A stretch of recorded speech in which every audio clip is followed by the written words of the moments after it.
আমার আব্বা যান চায়ের দোকানে বসে বাম হাত দিয়ে চা খাচ্ছে আর ডান হাত দিয়ে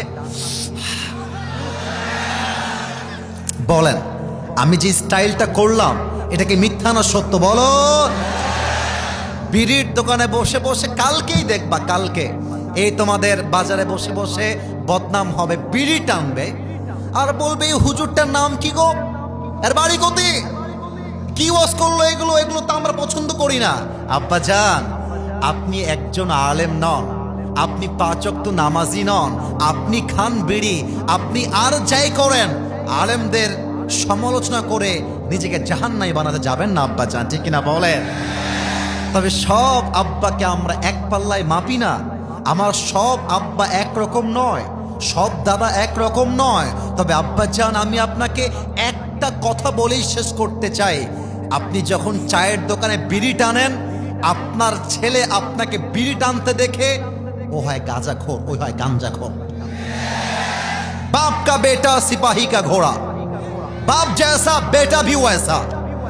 ইভেন এই কাজটা জাস্ট বাপের ক্ষেত্রে নয়, বেশিরভাগ মেয়ের চরিত্র নষ্ট হয় তার মায়ের জন্য। মায়ের চরিত্র নষ্ট হয়ে যায়, মেয়ের চরিত্র নষ্ট হয়ে যায়, ঠিক কিনা বলো?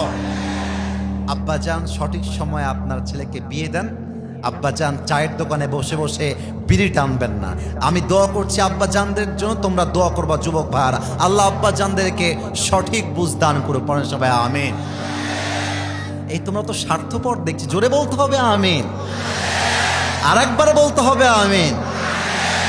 আব্বাজান, আপনি আমাকে একটু দেখবেন, আমার কথাগুলো বুঝবেন।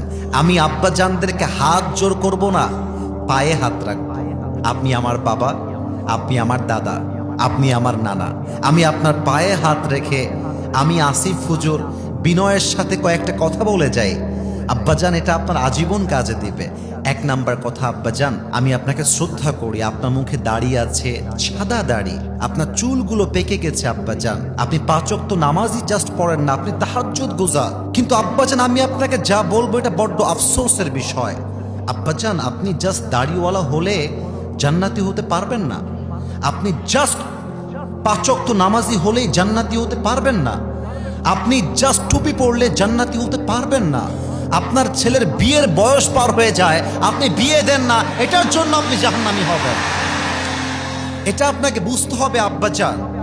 আপনার ছেলেকে বিয়ে না দেওয়ার জন্য আপনার ছেলে রাজশাহীর পার্কে গিয়ে প্রেম করে বেড়ায়, আপনার মেয়ে মুক্ত মঞ্চে পার্কে গিয়ে প্রেম করে বেড়ায়, আপনার মেয়ে আই বাদে টি বাদে গিয়ে প্রেম করে বেড়ায়।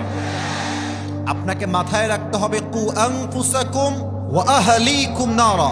Protect yourself first, then you have to protect your family. নিজেও বাঁচো, পরিবারকেও বাঁচাও। অতএব আব্বাজান, আমি মাফ চাচ্ছি এটা বলার জন্য। ওরা চিৎকার দিয়ে ঠিক বলেছে, আমি আপনাকে ডিসরেসপেক্ট করি নাই, অসম্মান করি নাই। ওদের সাউন্ডই বলে দিচ্ছে ওদের বউ দরকার, আর কিছু লাগবে না, বউ দরকার। আল্লাহ আব্বাজানদেরকে বোঝার তৌফিক দান করুক। পড়েন সবাই আমিন।